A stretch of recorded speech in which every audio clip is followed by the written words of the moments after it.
Morning, everyone. This morning we are going and finishing the end of Acts chapter 12.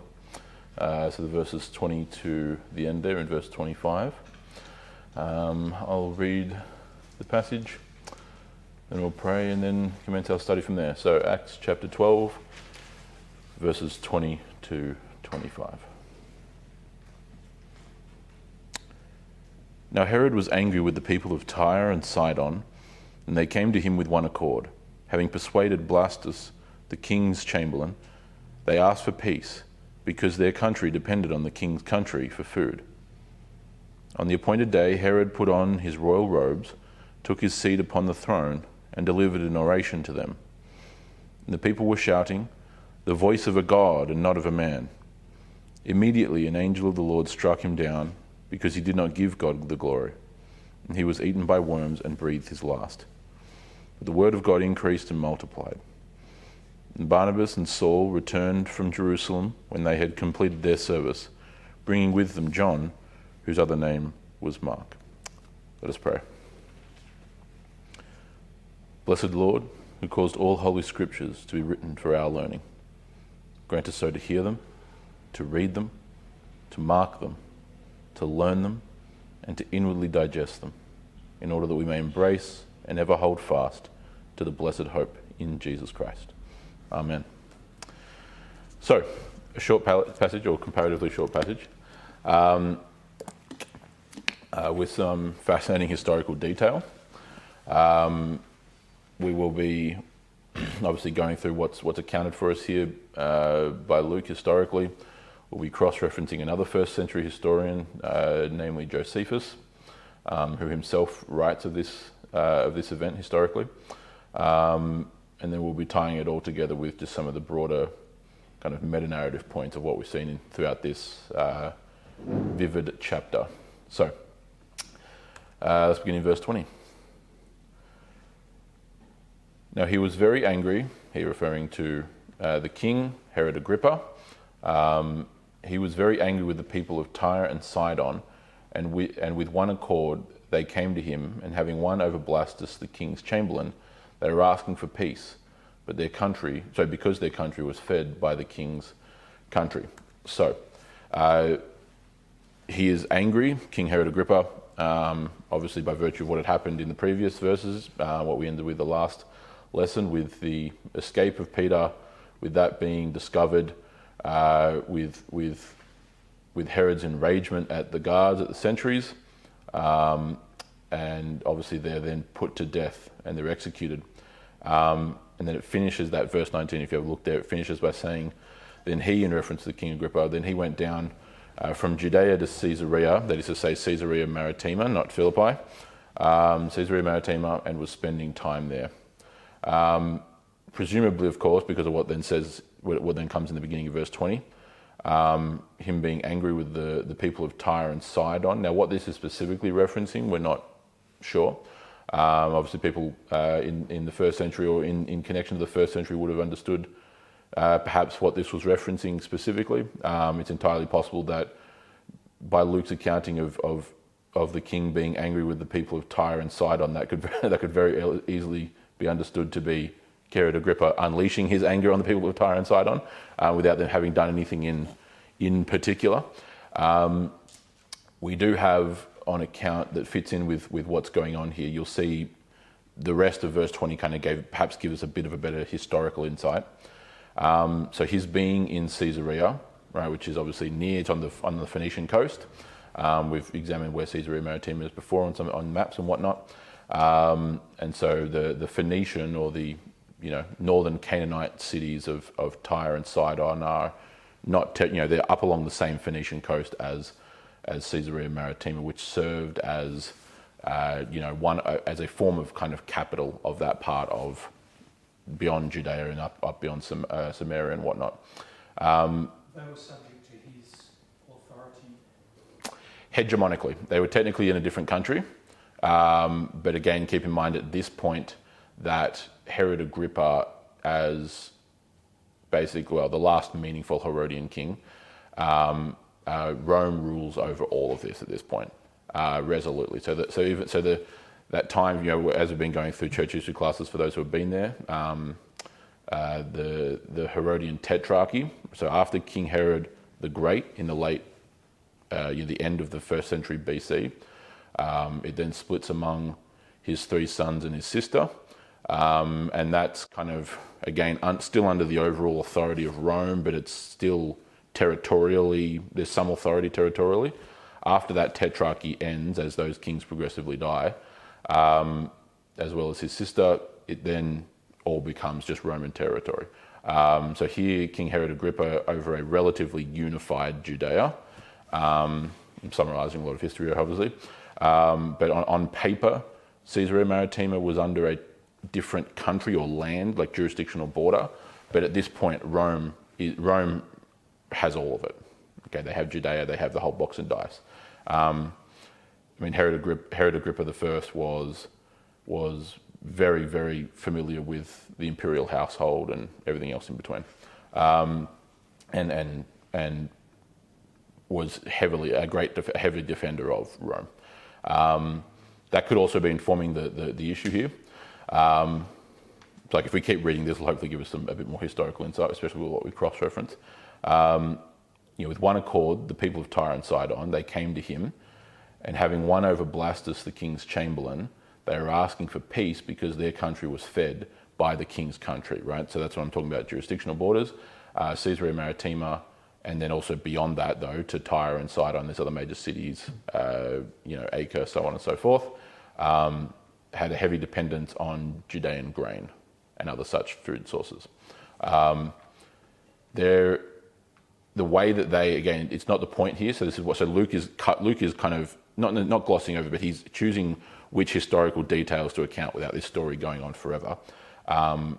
Josephus accounts for us historically that the desire of Tyre and Sidon to make peace with King Herod because of their economic needs was done so in the form of a festival in honor of Caesar. Okay.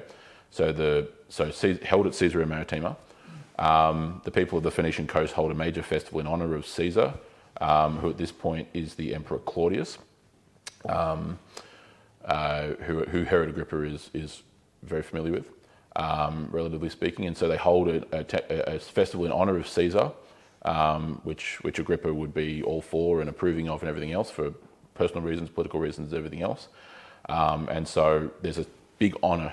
So a big festival held in honor of Caesar, which is what this peace that they're asking for is kind of being coordinated around, right? And Josephus accounts for this in his Antiquities of the Jews, which is one of his major historical works of, among other times, the 1st century.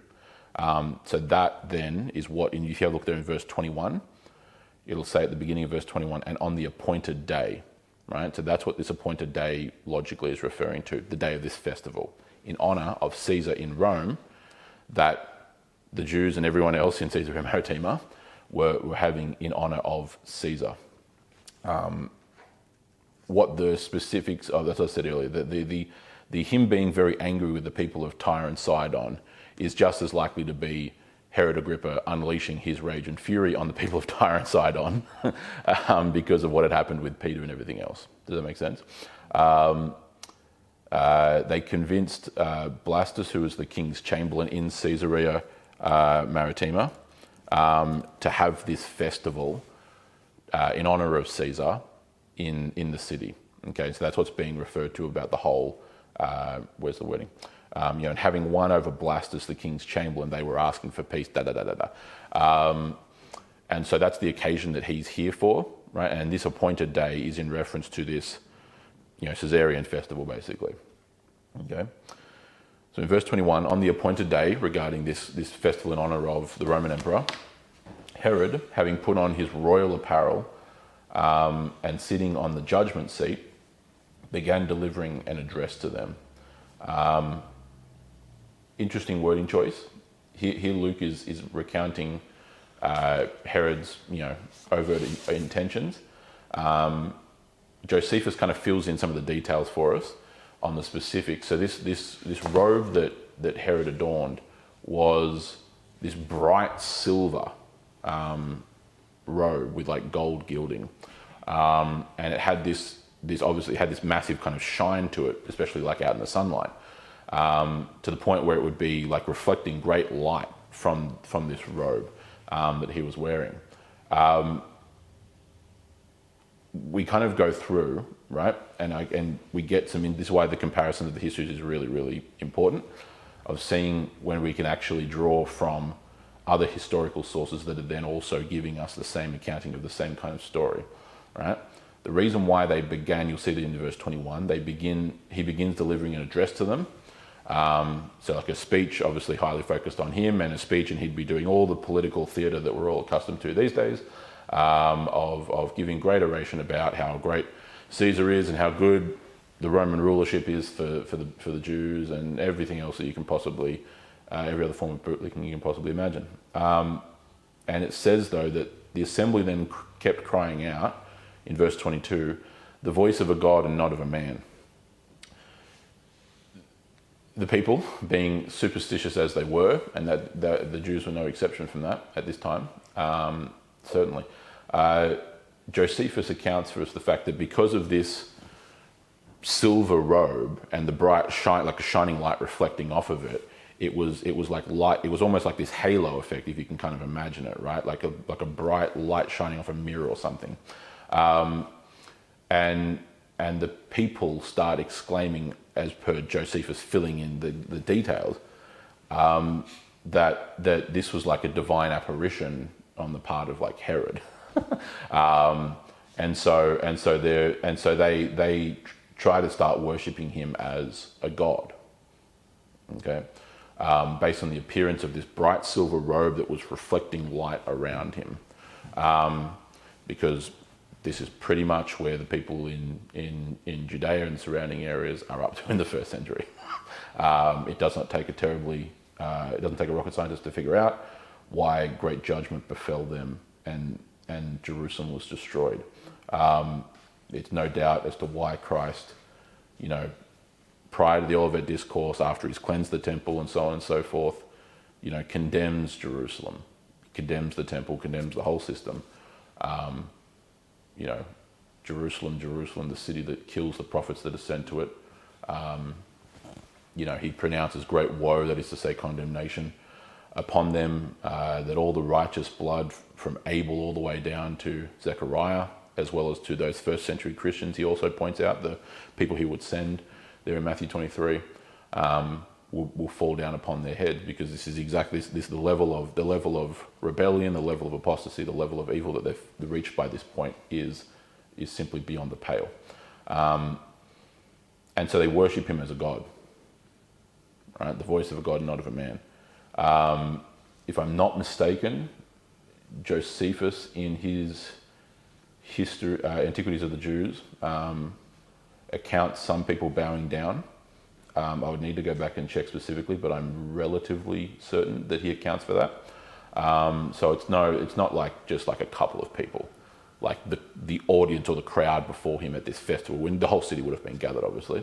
You would have had not just, it wasn't just, in some outskirt of the city. This would have been the center of the city. This would have probably been in the amphitheater that was there in Caesarea. Right, people gathered. You would have had officials of the city. This would have been like any kind of major public, event or festival like we have in our society, right? And so this is wide open in broad daylight, just overt divine worship being attributed to a horrifically hubristic king. Yep. He'd been on the throne at this stage 4 years. He'd been on the throne now for 4 inclusive. He reigned from 41 to 44. 4 inclusive. So the populace had 3.5 years to worship him before this event. Yeah. Isn't that interesting? Why now? Yeah, good question. Look, I guess who knows? We'll never know. No, who knows? Yeah, who knows ultimately? We'll never It may just simply be the continued devolution of the Jews in that first century generation. Connected to, it could also just be circumstantial, not to excuse it, but I mean like in terms of the literal circumstance determining the context. So like, it's a festival in honor of Caesar, who already, for those who have been with our church history classes, is already being honored as the sons of God anyway. And so, yeah. There was a famine, so they were desperate. The people were desperate. Correct, yep. And which is that whole reference to the food for the country thing. That's why the people of Tyre and Sidon were so anxious to get on the political good side of Herod, yeah. And maybe Josephus is silent on this, but it sounds to me like this is the inaugural festival. This was the first one. Yes, he says that. And it sounds to me like this is the first time Herod Agrippa wore this bedazzling outfit. Yeah, we have no other evidence of anything like this. Yeah, this was a special robe that was made basically for the occasion. Yeah, a godly robe. Basically, yeah. I don't think it was because I mean silver's not typically a historically speaking a royal adornment. Obviously, gold is more precious than silver, and royalty is generally speaking associated either with scarlet, that is to say red, or more often with purple, and especially in this part of the world, Tyrian purple. So the Phoenicians were famous for basically the most luxurious purple dye in the world, known as Phoenician purple, or Tyrian, as in from the city of Tyre, Tyrian purple. And kings all around the world would wear Tyrian purple in this part of the ancient world. The Phoenicians were famous for it. So, if anything, contextually, wearing Tyrian purple when you're practically a stone's throw away from Tyre would make more sense. But this obviously, we're inferring here, obviously, but logically inferring, I suppose, that this silver robe was designed to have this reflecting of light kind of effect. You would guess, right? So the idea that this is being done, the idea that in this picture, Herod Agrippa would be looking around like confused as to why people were doing this is just not within the reasonable bounds of what we should expect. This is so knowing. This is blatantly done. Yeah. Clearly, he would have had long consults with his wardrobe department. With his fashionistas, yeah. I would suggest that he, at the time, had plans to be on the throne for a very long time and then to ascend to a much more powerful position after he left Judea. Oh, correct. Yes. No. These. Yeah. No. Exactly. Men like this don't settle for petty kingdoms in the far corners of the empire. Yes. No, correct. Hadn't he been to Rome to meet Caesar? Plenty of times. Plenty of times. Yeah. All the Herodians had. I mean, the one of the Herodians, who was it? I forget which Herodian it was, which is annoying. One of the Herodians grew up in the imperial house. They grew up with Claudius. Amazing. It might have even been Agrippa, but I don't remember which one it was. It was one of the Herodians, though. One of the Herodians grew up in Rome, in the royal household, being educated like a prince of Rome. But he's the king of the Jews, because that's the whole point. Is that the absolute unbridled union between Rome and the Jews is utterly complete by this point. It's been complete for decades, but it's utterly complete by the time we get to Herod Agrippa. Yeah, the first. So. This is not, this has been done, again, it's not said specifically, but the obvious logical inference is that this doesn't just magically happen. Herod would not have been surprised by this reaction. They, of course, would have planned it because a politician does not make a public speech without having considered every single possible outcome and tried to therefore manufacture what the outcome should be. And this would be no different for a guy like this.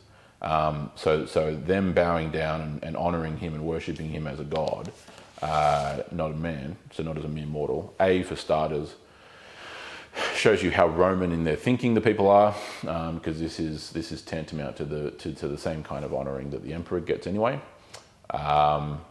We've seen that in our church history classes, the coins, the statues, the fact that you have Augustus and other emperors literally being referred to as the son of a god. Being dressed up and adorned in statues exactly like the gods. It's all the merging of the royal and the divine. And this is no case. There's no different a case here. And so they worship him as a god and Josephus describes the way in which this was, this happened.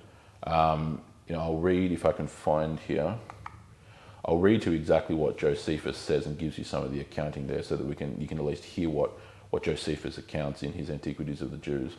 So for those who are unfamiliar with Josephus, so Josephus was a Roman Jewish historian in the first century, and is regarded as basically one of the leading historical authorities from the first century. There are many others. The first century was filled with scholars and historians and philosophers, mainly Roman of origin. He's only a kid when this is happening, but he's then coming along a decade or two later, and then doing the work of a historian. He was born in 37 AD, so he's only 7 or 8 years old at this point. When this is going down, he's 7 years old, roughly speaking. And so he then writes his Antiquities of the Jews in 95 AD. He dies in 100. Okay. And so 95, I believe, is when he writes that. Anyway, but he's giving the account from the first century. So here's what Josephus actually accounts of this particular fateful day. Now, when Agrippa had reigned 3 years over all Judea, he came to the city of Caesarea, again the shorthand for Caesarea Maritima, which was formerly called Strato's Tower, and there he exhibited shows in honour of Caesar, upon his being informed that there was a certain festival celebrated to make vows for his safety. Right, so this great festival in honour of Caesar.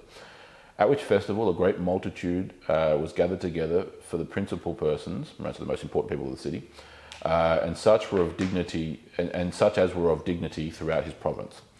On the second day of which shows he puts on a garment made wholly of silver and of contexture truly wonderful. So like this great, very beautiful, elaborate, robe.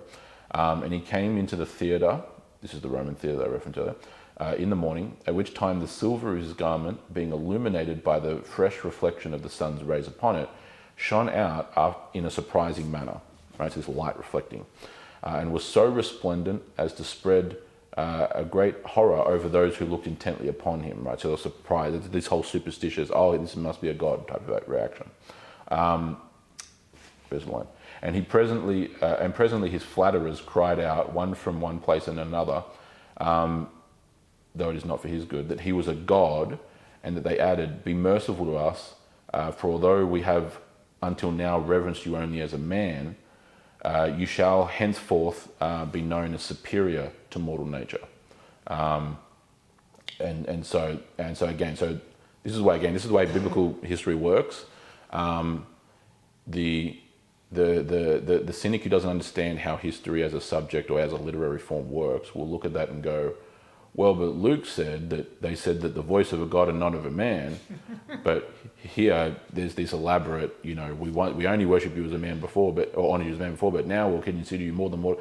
This isn't a contradiction. This is called two different men accounting the exact same event and summarizing a whole event. The idea that this is like an elaborate play-by-play history is not how it's written, right? So what Luke says there, the voice of a god and not of a man, is functionally exactly what Josephus just said there, right? We've only honoured you as a man, until now, but from henceforth, right, from now on, we'll honour you as superior to mortal nature, i.e. a god. Yeah. Well, that's actually telling for us as Bible scholars, because there are many seeming contradictions in the Gospels, say, between events. Yeah, correct. Emphasis on the word seeming. Yeah. It's just seen from a different perspective, and if someone rushed in here, correct, and committed a crime, and then statements were given to the police afterwards, all the 1 to 6 people in here would give different versions. Yeah, of the same thing. Some would notice his clothing, some would notice his hair. Exactly, that's what I was about to say. Yeah, exactly right. Just an interesting, very interesting aside to this moment.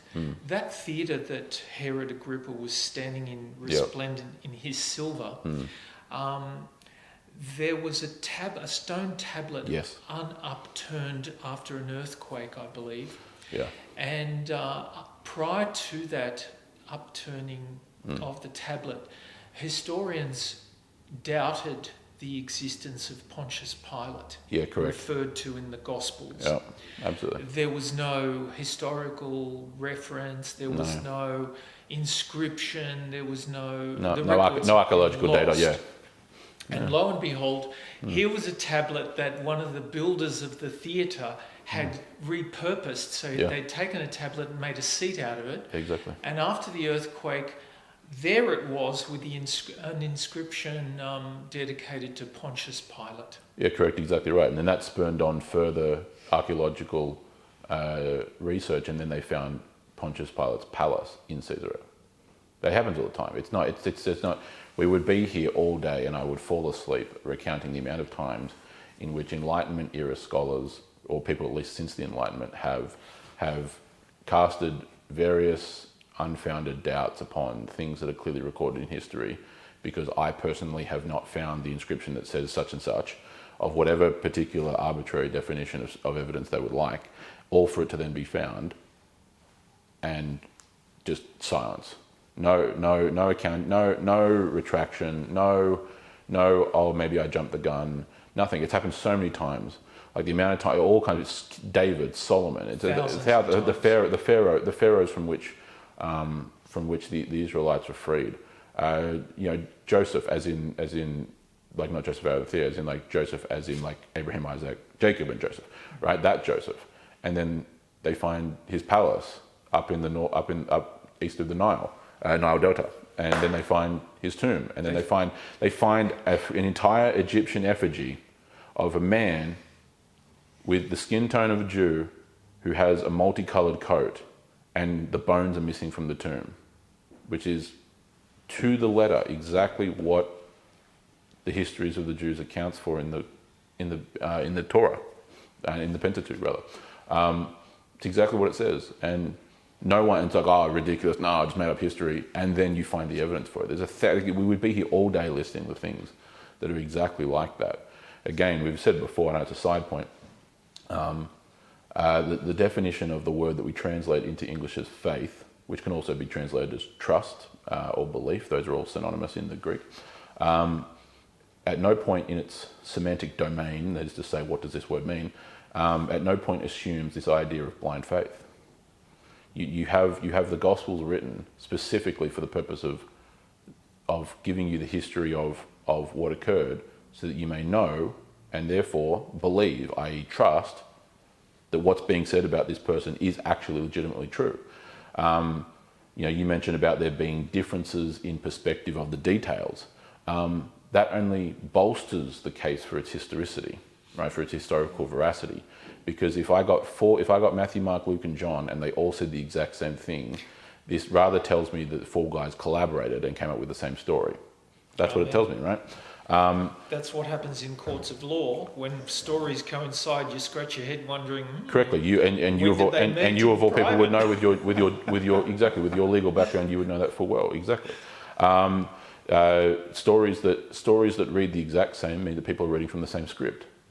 That's what it means. And it doesn't. And you just have to actually work. And you actually, if you then approach those texts honestly, actually wanting to learn, as opposed to finding any possible excuse to somehow tear them down. If you actually just approach it objectively, not subjectively, and you approach it objectively, you realise these things are not contradicting details. You have stories where, I'm just picking an example, like Mark will reference two people, and Luke will reference one. Oh, it must be a contradiction.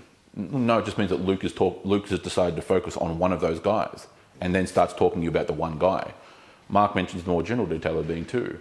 Right, the Synoptic Gospels, so Matthew, Mark, and Luke, called the Synoptics because they have a similar plot line, different in details, but they're following the similar structure, so they're synoptic in that sense. John is then its own beast that's written for a very specific purpose. It doesn't begin with the birth of Christ. It begins with his ministry. It's not even chronological, and it's not designed to be. It's just understanding how the book of John's written. But the Synoptic Gospels, for example, recount Jesus cleansing the temple when he returns to Jerusalem at the end of his ministry, right? So the final week before he's crucified. Okay. John accounts it at the very beginning of his ministry. So the cynic would say, well, these are two contradictory events because John says it's at the beginning and these guys say it's at the end. until you actually apply this thing called your brain and you figure out, well, no, he does it twice. He does it at the beginning and at the end. They're not contradictory. He does it twice. And the fact that Matthew, Mark, and Luke don't account the beginning, they don't need to, because John does it. Do you know what I mean? It's very sad that that those secular scholars, and I'm not doubting their scholarship, but they're ignorant on so many points. Yes. There's too much to know in the Bible, and too much open, therefore, to blind criticism. Correct. We've got to learn from that, because look at what happened in the 1800s, especially the late 1800s, with what's it called, higher criticism. Yeah, higher criticism as in philosophical criticism of God specifically. Yes. Yeah. Higher, capital H. Yeah. And from the 1860s onwards, with the adoption by many pulpits of the theory of Darwinianism, which is a theory. Which is born out of the same ideological premise. Yep, correct. If Darwin was still alive today, it's within perfectly reasonable bounds that he himself would not be a Darwinist. I mean, it's not after everything that we've learned in the last, it's called 150 years. I mean, this is the same man who said that if a human cell is any more complex than gelatin, because that's essentially what cellular theory was at that particular point during the 1800s. They had no idea about molecular complexities. Darwin himself, to paraphrase, said that if the cell is more complex than basically jello, which is practically, that's as much as they knew it to be, my theory goes out the window. And then, of course, we learn more about, molecular biology. We sequenced the human genome in the late 90s, early 2000s. Infinitesimally complex to a level of minutiae that humanity couldn't have even dreamt of, and yet people still try to maintain the theory that this somehow all naturally evolved by purely natural process with nothing intelligent behind its designing, from a process that no one's been able to prove scientifically, namely in the form of abiogenesis, right? The creation of a single cell from immaterial matter, which is the entire founding premise of the evolutionary process. So you can't, it's like beginning your maths equation, multiplying by 0, and then pretending that somehow the answer you get at the end is going to be correct. You mentioned scholarship there. You said you don't question their scholarship. Their academic bona fides are, they're not unimpressive, but their scholarship sucks. If you approach history as this a la carte menu that you're able to kind of just dissect and choose what you want to remain objective about, and then choose what you conveniently don't want to remain objective about, that's no longer scholarship. It's just propaganda. Like all you're doing is simply self-justification. You're starting with a conclusion, and then headhunting through history to find things that suit whatever you've already determined as your conclusion. Whereas genuine scholarship, be it scientific, historic, literate, whatever discipline or domain you're talking about, legitimate scholarship begins with hypotheses, particularly on the scientific front, and it then works its way through the evidence from there. And if the evidence contradicts the hypothesis you begin with, you don't change your conclusion, you change your hypothesis and you go back to the beginning. That's how you do that. That's genuine scholarship. Not starting with a conclusion of what you want to believe is true, and then picking and choosing evidences to suit your subjective opinions. That last point you make has very grave repercussions for the church today. Oh yeah. Because the rainbow agenda clergy in many denominations, including the Southern Baptist Union of the USA, including the Baptist Union of the Baptist Association of New South Wales and the ACT as well. They say, oh, the Bible meant this when it comes to comments on sexual immorality. Yep. For example, they'll say that Jesus was referring to temple prostitutes when he was talking about sexual immorality. Yeah, which is hogwash. Everything else. Yeah, no, anything else. Anyway, yeah. You approach it exactly, and it's because you've already decided a conclusion, and you then have to do Olympic level mental gymnastics to try and somehow figure out how I can make this given text say whatever I want it to say, as opposed to remaining objective and allowing it to speak for itself. Right? Did I just tell you, I have a brother-in-law who's extremely intelligent, Yep. clever, far above me. He has read the Bible from beginning to end, Mm-hmm. and he still says he's an atheist. Mm. And one day he said to me, I would like to have faith like you. I said, well, I certainly believe what the Bible says is true. Yep. And he comes on every Sunday night, because he's now a widower, and he comes Yeah. on every Sunday night, and eventually it'll come round to something Mm. that I'm able to say, well, your wife is now with the Lord. Mm. And at one point he would have turned on me for saying that. Yeah, because you're the Christian. Yeah.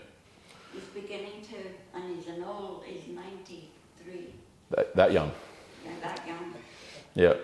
Yeah. Yeah. Well, a closer realization of one's mortality tends to become, generally speaking, tends to make one more humble. When death starts creeping a bit closer to us. Yes. He was a professor in the university. Yep. He's very Which informed, and the intellectual component is, see, that's the thing about the intellect.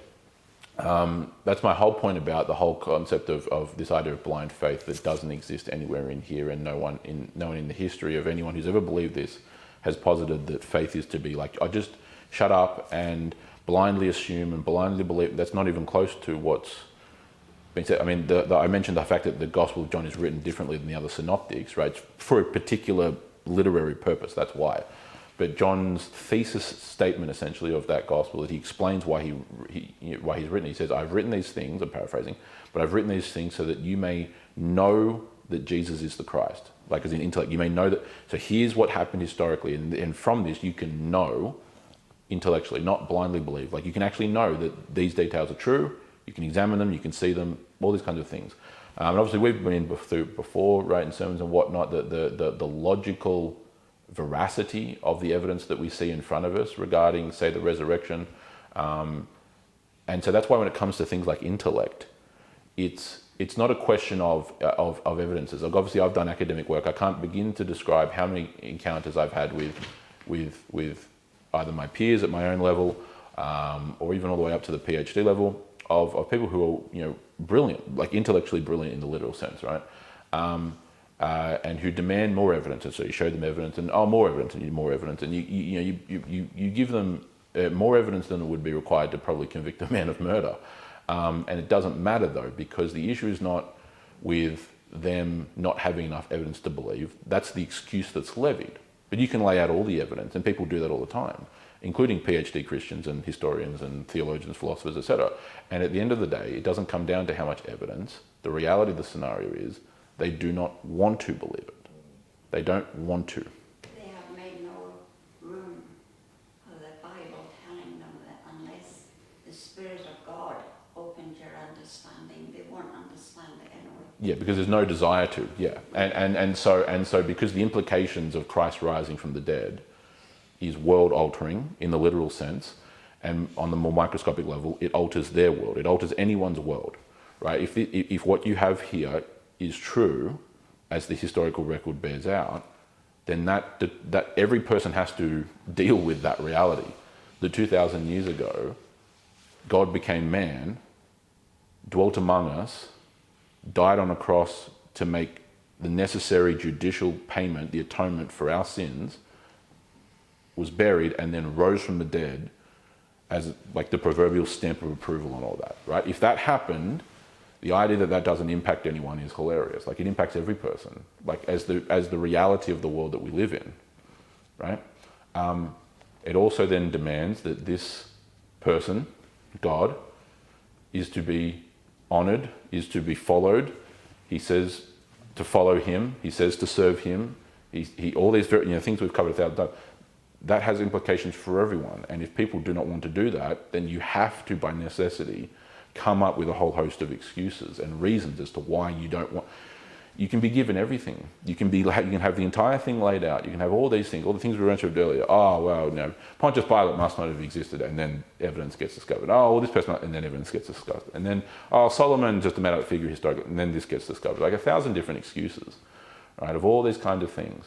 But the funny thing is, he used to call me the little housewife. Yeah. No, the wee housewife. The wee housewife, yes, exactly, yeah. But the wee housewife had far more contentment than he has. Correct, and not only contentment, but the other aspect of this too is humility. Yeah. Right, human beings have a very successful streak of being rather prideful at the times, and pride tends to blind objectivity. It tends to blind the way in which we approach evidence. It tends to blind the way in which we think of our place in the world. It tends to elevate it beyond what it actually is, vis-a-vis this example of Herod here. And it also tends to drive us to believe what we want to believe as opposed to believing what actually is true. Do you understand? Not everyone has this kind of standpoint, but I can categorically explain to people, here's why I'm speaking example. Here's why I'm not a Muslim. It's got nothing to do with my context. It's got nothing to do with my upbringing. It's got nothing to do, in terms of ultimately, it's got to do with, I've examined Islam, and you can tell from what it claims it believes and from what it wants people to believe, you can see that it's erroneous. Right? You can go through the Quran, you can go through the Hadiths, you can study the history of Islam, and you can then determine logically and rationally, right, and objectively, more importantly, that this doesn't actually bear out. Okay, I can explain to people thoroughly here's why I'm not Buddhist, right? Here's why the karmic system doesn't logically bear out. Here's why this doesn't work. Here's why that you can go through it and you can actually examine, because things are either true or false. Despite what our current postmodern philosophical culture would say, where we all just you have your truth and I have my truth, and we all just, that can all just somehow exist, and I can say that 2 + 2 = 4, and you can say that 2 + 2 = 5, and we can somehow both be right, and right? It doesn't apply on a macro level, though, because Ukraine has one truth and Russia has another truth. Correct. By their own standards, they contradict themselves morning, noon, and night. By their very own standards, which is case in point. And so, these things, the reality is that the person who does not want to believe, does not have the desire to know God. They don't want to know God. They don't want Him. They don't want the actual moral accountability that comes with knowing God, who is the moral lawgiver.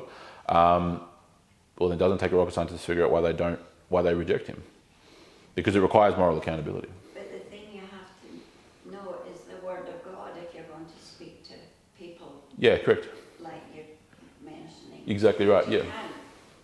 Yeah, correct. Yeah, you can. And if you don't know the Word, how can you? Yeah, exactly. How shall they know unless they hear, and how shall they hear unless someone sent them? Yeah, exactly right.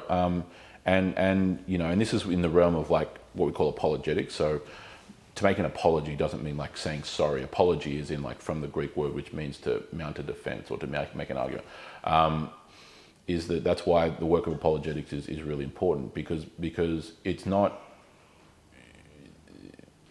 It's not. Plenty of people can do this, right? But my ability to explain here's why I'm not X gives a lot greater veracity for when I turn around and say, but here's why I do actually believe this to be historically accurate and true. Here's why.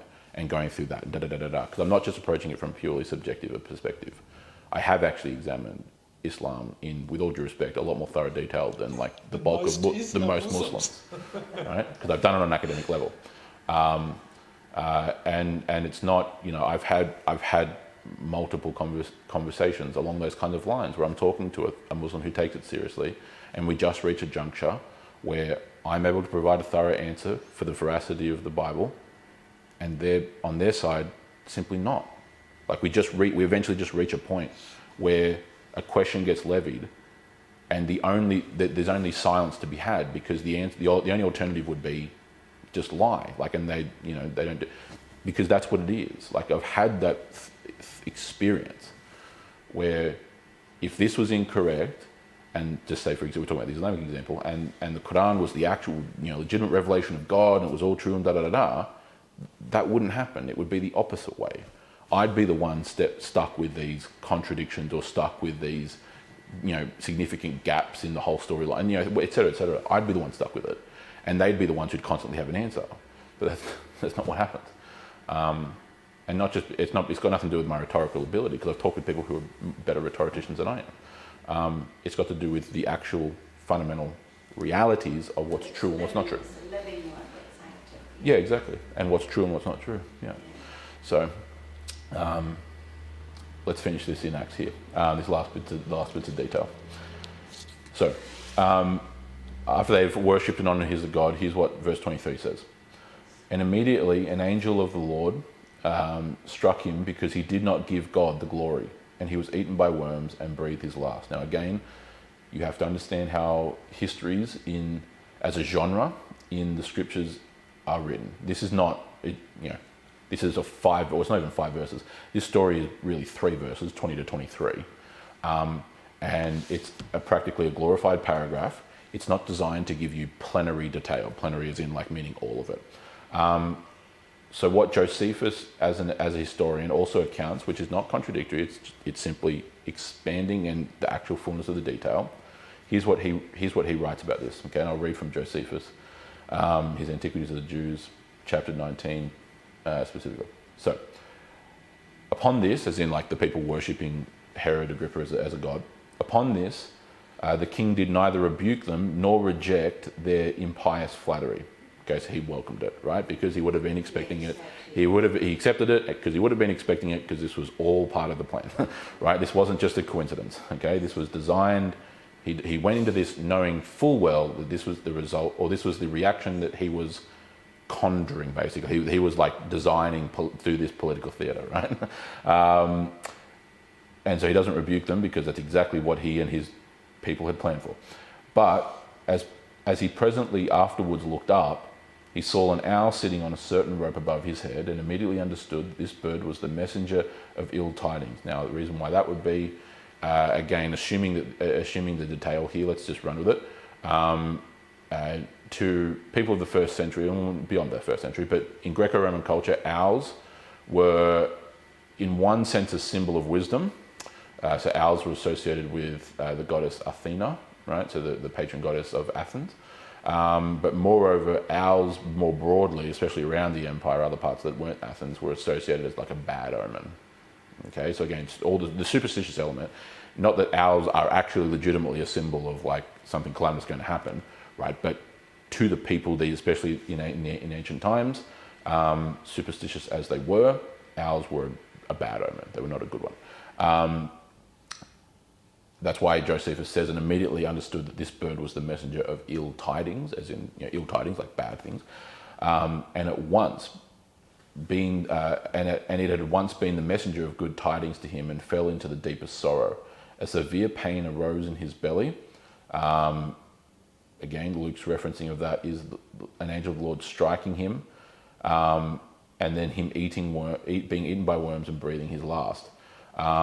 What is this saying? Let me continue reading from Josephus. A severe pain arose in his belly, and began in the most violent manner. And it began in the most violent manner. And when he had been quite worn out by the pain in his belly for 5 days, he departed this life. Right? So again, it's like what we talked about with the Synoptic Gospels, about someone saying that, I'll give you a classic example. So the death of Judas, the traitor. Okay? So in one gospel you have, in one account you have Judas dying because he hangs himself on a tree, right? Hangs himself, right? By rope. Another one says that it's because his belly burst open. So again, on the surface you go, aha, ta-da, gotcha, contradiction, except for the fact that when you put those two pieces together and then take into account the other historical information, but if you just even put those two in details account, you realize what happens. He hangs himself. Bodies just don't hang forever. Eventually that rope frays, and then he falls to the ground, and after a corpse hanging in the sun for many days, it gets a little bit gaseous because that's what happens to decaying corpses, right? And more than that, especially if it's been there for more than a few days. And then he falls to the ground, belly bursts open because of the gas buildup. Ta-da, right? Not contradictions in details. It's just giving the difference of details of the exact same story, right? It's what we mentioned earlier. It's about if someone ran in here, like, you know, to use your example, right, and committed a crime of some heinous or mediocre kind, someone might have really focused, for whatever reason, on this guy's red shirt, to pick some example. But then someone mentions in the description that he also has a jacket.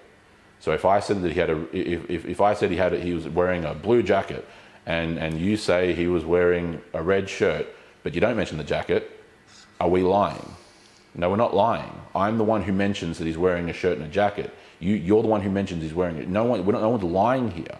It's just accounting details of the exact same event, right? This is how history works. It happens. It's plenary. This is exactly how it happens. It happens all the time this way, right? Because of differences of literal perspectives, so like differences of viewpoint, literally, of the same event. The being eaten by worms and breathing his last meaning dying, it's entirely possible that is, because we do have some evidence of this, it's entirely possible that that's merely a figure of speech for belly in the pain. For pain in the belly, right? For belly pain, for stomach pain. Of someone having, for whatever particular reason, a particular ailment with the stomach, with the intestines, with the gastrointestinal tract, whatever it happens to be, and then dying. We get this, by the way, and there's evidence of this because not Herod Agrippa, but King Herod the Great, as in the founder of the Herodian dynasty, died the exact same way. Okay? He dies of a severe pain in the stomach. That he has severe pain that then lasts for a couple of days and then he dies, right? In that accounting, he's described, to the best of my memory, as being eaten by worms. Okay? So it's entirely possible this is simply a figure of speech for, again, this stomach pain, right? And being eaten by worms from the inside, right? Because you have other historical examples of people being described, like in this case Herod the Great, as dying that way. So apart from the fact that that's an interesting point of King Herod the Great, the founder of the Herodian dynasty, and then Herod Agrippa dying the exact same way, I don't think that's coincidental, at least kind of providentially. But understanding how histories get written, especially ancient histories, is how you can then see how these details piece together, right? He's summarizing the death of Herod Agrippa. Okay, so it's not like Herod Agrippa dropped dead on the spot, but it's not meant to be presenting it that way. It's presenting a summary, which is the whole point, because you look at how short this passage is, right? It's not a long passage. We're not being given like, here's an entire chapter on how Herod Agrippa died, right? It's a summary. It's like if I was summarizing a battle in World War II and I do it in a paragraph, you would think that this went for like half a day. Meanwhile, the actual battle goes for like, for 3 months or whatever. And I've summarized it in just one paragraph. You'll think it's a tiny little battle, right? It's the same fundamental premise. The basic reality is the theological detail of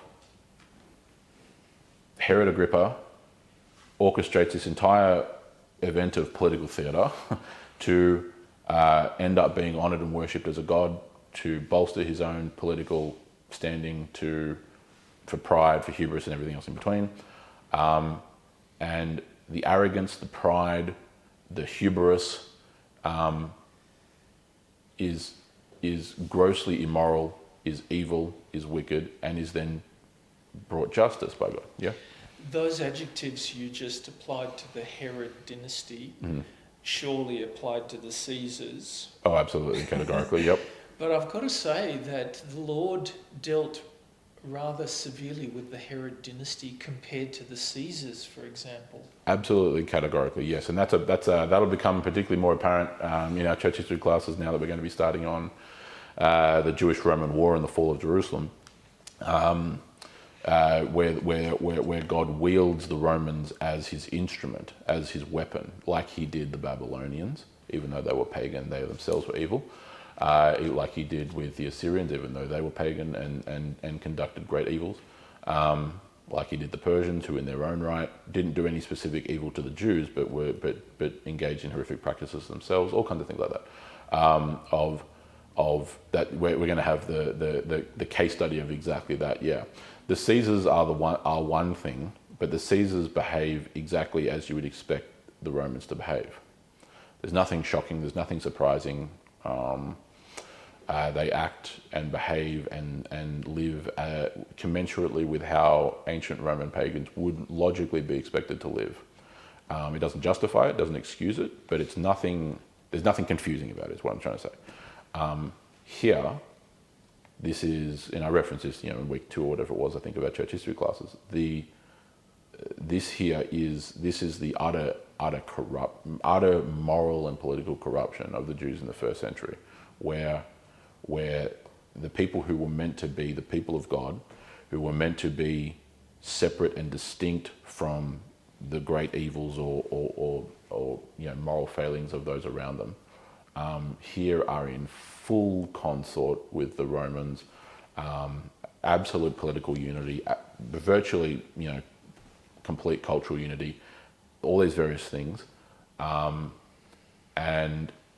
even though they still have, they don't, do they like the Romans at the end of the day? The general populace tends to not, but then again, they're perfectly happy to take Roman money, they're perfectly happy to do Roman business, all these various things. And moreover, you have a Herodian dynasty who is Idumean, right? So they're Edomites, which itself is just kind of like the cherry on the top for anyone who remembers the history of the Edomites. Again, they're the descendants of Esau, so the brother of Isaac, brother of Jacob, I should say, sorry. And so you have the Jews descended through Jacob. You have the Edomites descended through Esau, his brother, who rejected God, who turned against his brother, betrayed his brother, tried to kill his brother, and who was then told that the oldest will serve the youngest, right? Jacob being the younger brother, but the one who was morally upright and righteous. But here you have the reversal of that, because the Herodians are Edomites. So now actually the descendants of Jacob are serving the descendants of Esau. That is to say, it was meant to be, because of the rebellion and because of the tempted killing of Jacob and so on by Esau, that the eldest son was going to serve the youngest son, and that would continue on, right? Here now, though, the descendants of the youngest are actually serving the descendants of the eldest. So it's a complete reversal. The whole thing's corrupt to high heaven, right? But we're told in verse 24, as this passage finishes, but the word of the Lord continued to grow and continued to multiply. And then it finishes with what happened, basically where the kind of parallel thing going on in the background that was mentioned back at the end of chapter 11, in verse 25. And Barnabas and Saul returned to Jerusalem, fulfilling their ministry, taking along with them John, who was also called Mark. Now that's recounting, you can go back and have a look at the end of chapter 11 there, but because of the famine going on in Judea, probably brought about by the famine in Egypt, but there's a famine going on in Judea that's told during the great famine during the reign of Claudius, as well as other ones that would come later on as well. They're bringing supplies from Antioch to Jerusalem as like foreign aid, basically, the church at Antioch has donated to then be given to the church at Jerusalem, right, to help them survive famine and other such things that would be coming upon them. And so when it's saying that Barnabas and Saul returned to Jerusalem, fulfilling their ministry, like they're fulfilling the delivery and the supply of food coming from Antioch down to Jerusalem, if that makes sense, yeah? And they brought with them, so taking along with them, John, who is also called Mark. And so this is where we're introduced to John Mark, or just simply Mark, who is the author of the Gospel according to Mark, right? The young man, probably 20-ish roughly speaking, that then that then accompany some of the apostles, particularly Paul, around, and particularly Peter rather, who then recounts details about the Gospels and gets a lot of his information about what happened during the days of Jesus from Peter. I read somewhere that is it in? I can't remember which gospel it's in, but the mention of the young man who was naked. That's him. That's him? Yes. I thought it was him, but how can, if he's 20 here? I'm putting that as a rough timestamp. What specific age he was at this point, I don't know, because he's only referred to as a young man. But that is Mark. And Yes. this is the Mark that Paul had to send back at one point. Yes. Yeah. Yep. And so yeah, the account story you're talking about, that's the same Mark. Yep. I don't remember the specific details of it, but I would need to go back and probably try and read through and find. Let's see if I can very quickly find what I'm looking for.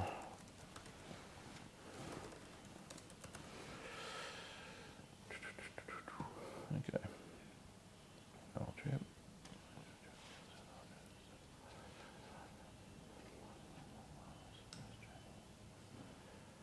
No, that's a lot of the detail afterward. I want the detail beforehand.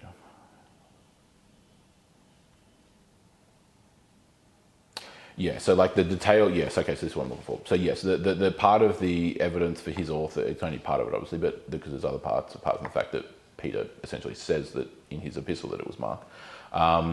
In Mark 14, he describes a young man following along and the linen cloth and them seizing him and so on and so forth.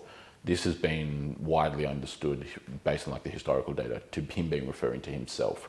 So Mark doesn't, the gospel authors tend not to ever, well, none of the authors ever tend to refer to themselves.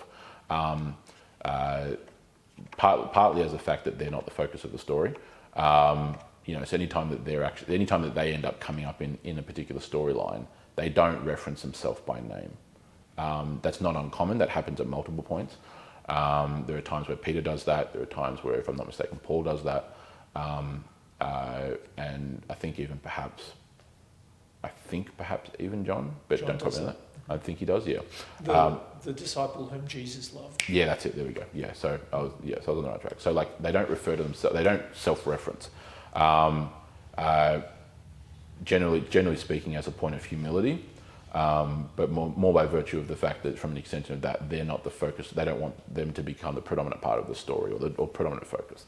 And so those self-references to that, again, also apart from the fact that, as I said, there's the fact that Mark follows along with Paul or Barnabas or Peter, blah blah, is evidence of the fact that, because you have in the Gospel of Mark details that only someone who was there could have known. You have instances where, like the fact that there was grass on the ground when they were sitting and blah blah blah, things like this that are being described. Like only someone who was physically present there could have known these details, and so that's how that's how we know. Like, okay, this is an eyewitness account that Mark has then been given, recounting what happened in X, Y, and Z. You know what I mean? So that's how it finishes. It introduces John Mark as a person. Before he would then go on to write his gospel account, kind of in the mid to late 50s. The successful, operation to get food supplies from Antioch down to Jerusalem occurs, and that's successful. But arguably the most important sentence of this entire, passage this morning is verse 24. But in contrast to everything that happened there, the word of the Lord continued to grow and be multiplied. Right? Well, it's the same today. Whatever going on in the world, people are bowing down to all their own gods now, and the true God is being exalted by the Christians. Correct. Yeah. Rightly. And our numbers are expanding. Yeah. Yeah. It's a point that we need to try and constantly remind ourselves of in the West, is that amidst any issues that we may see or have with what's going on in Western civilization, Christianity is growing in Asia. It's growing in Africa, right? It's growing in the Middle East. It's growing. It's not decreasing, right? It's growing. Is it all going absolutely perfectly? No, there's some issues, but mainly in Africa, right? But that's not unheard of, right? That happens. I mean, the first 300 years of Christianity in the Mediterranean They get put in jail in Turkey, some of them. exactly right. There are let's just use a nice word like odd beliefs in the first 300 years of the church, in the early church, where some of the leading bishops and theologians, especially if they converted out of Neoplatonism as a philosophy or Middle Platonism, tend to carry over with them some rather odd viewpoints. That's my generous way of putting it. So it's not this nice, neat, tidy thing. But nevertheless, numbers are increasing in Africa, not decreasing. They're increasing in the Middle East, not decreasing. They're increasing in Asia, not decreasing. Do you understand? They're just decreasing in the former Protestant countries. Pretty much, yeah, exactly. It's in, and to a lesser extent, Catholic, well, actually to a pretty similar extent, actually, Catholic ones as well. But yeah, that broad certainly Western Hemisphere, North or South America, you're seeing a decline. But again, it's also a decline in regards to percentages. So it is raw numbers, but also percentage-wise mainly. But again, that's if you have a myopic focus on just Western civilization as if that's all that counted. Do you understand? And newsflash to any Westerner, it doesn't. It's increasing. And so it's almost like verse 24 serves as like a little, like kind of the little capstone, so to speak, on just verses 20 to 23. And it kind of is, but it's really more an actual capstone on the entire chapter, right? Because his whole going to Caesarea Maritima and his being enraged about X, Y, and Z is all stemming from him having killed James, right? As in the brother of John, so not James, brother of Jesus, James, brother of John, the apostle. Him having put him to death, him then in the same instant trying to put Peter to death, it then failing and backfiring, and being, no doubt, a very public scandal in Jerusalem, right? No doubt, that's just assumed, right? Just logistically. And everyone knowing that Peter escaped, right? And that bringing the ire of the Jews in Jerusalem anyway, and the council and everything else. And then all this stuff of going to Caesarea Maritima is to make up for this and to just be this giant display of how great he supposedly was. And then it ends up getting him killed for the arrogance, the pride, the hubris. And for anyone who, as people tend to, for anyone who thinks that that's somehow some great and grave injustice to set up an entire political stunt to have you worshipped by people as a god, you might want to check your pulse. Was that the end of the Herod line? Yes and no. It's the end of the Herodians as a meaningful political entity. Technically, jump off.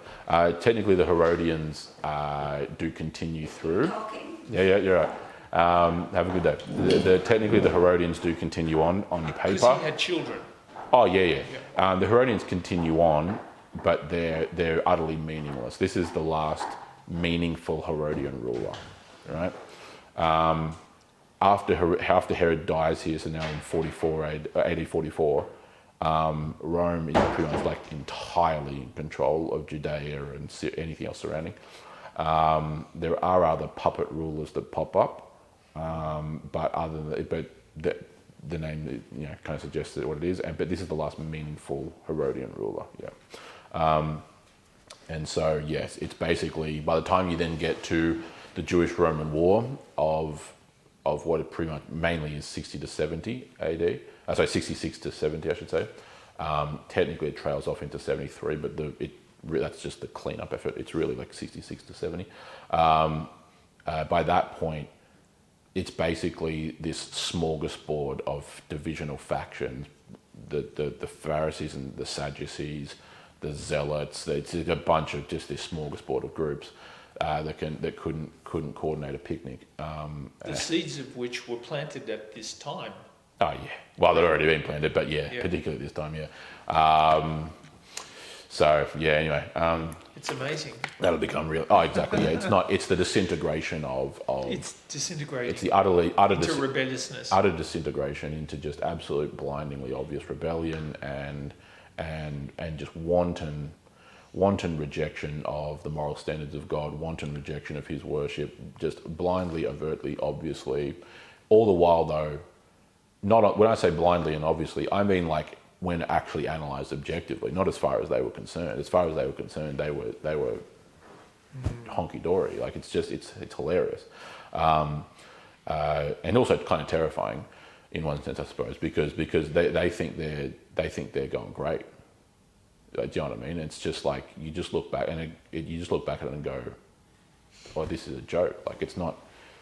Like they think that they just simply think that this is just like you know, Babylon Light, Lite. Like they kind of think it's almost like they seriously do think that they're putting up like this legitimate, biblical, morally based resistance that's like predicated. They're following the Torah perfectly fine. Like it's just like the cognitive dissonance between what they think's going on versus what they're actually doing is just terrifying.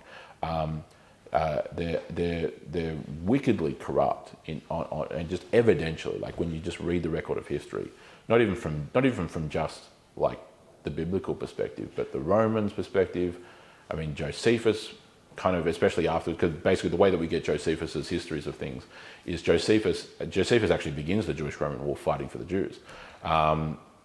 He then gets captured during one of the sieges in, I think, 67 AD, and then ends up, long story short, defecting to the Romans. That's why his full name is Flavius Josephus, because he adopts the title of the Flavian dynasty, which was the dynasty of Vespasian, who he had been captured by, who he was then made a slave of, and then eventually freed in 70 AD.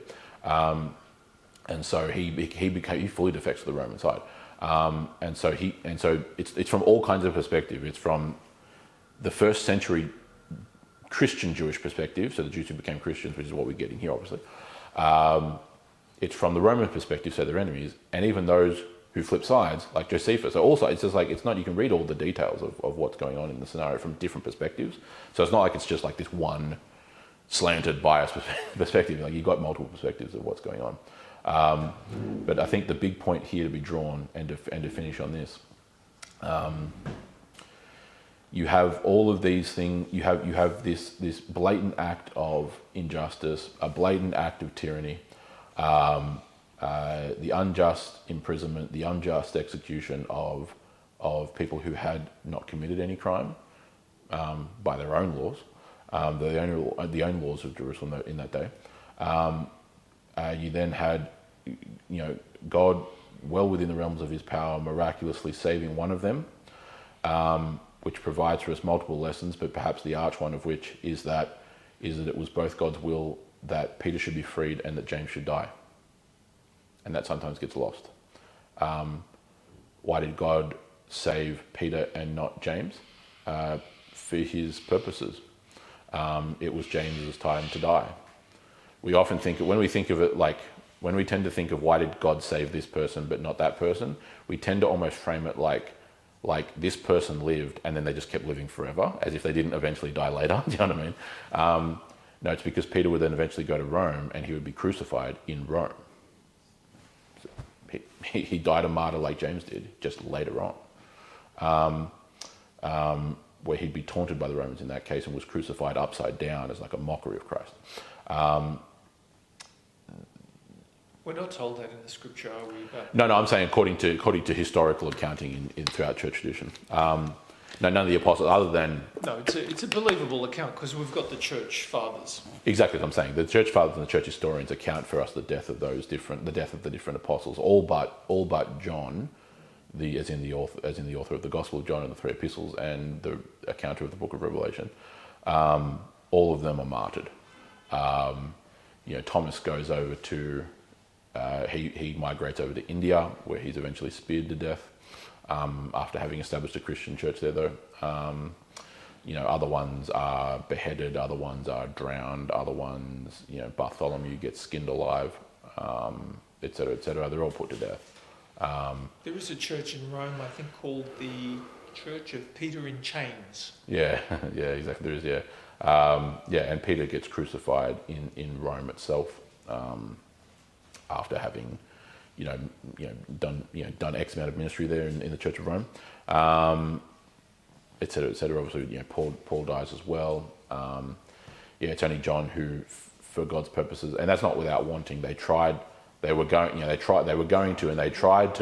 burn him in a vat of oil, and then they ended up exiling him to the Isle of Patmos. But then again, that's for a couple of years. He then is freed from Patmos and then lives out his days in Ephesus. But nonetheless, they're all of them other than John are executed and martyred and put to death. They're all murdered. Within the first 100 years of Christianity, you already have about at least 10,000 people who have been murdered on the same account, and through various different persecutions that came. Major persecution in the first centuries were the persecution of Nero. That was a humongous one, not in terms of how widespread, but in terms of how concentrated and deep it was. The persecution of Diocletian in the first century, other ones under Decius, other ones under Domitian, etc., etc. It's different emperors at different times across the centuries, which we'll all cover in our church history classes. But nevertheless, amidst all of that, amidst everything else, and amidst Herod then having judgment or justice brought against him for the evil that he was doing to the people, for the evil that he'd been doing to the people for years. This isn't just he was a great guy right up until now. At the end of the day, that justice comes against those who were doing evil and wickedness. But, verse 24, the word of God increased and multiplied, and Christianity kept growing. And that is more or less the story of thousands of years of history. Evil things happen, tyrants come, tyrants go, but the kingdom of God continues to expand, which only gives further veracity to the truthfulness of its history. So, we'll end on that. Next lesson, we'll then move into the next chapter, which is going to be chapter 13. So, thank you, everyone.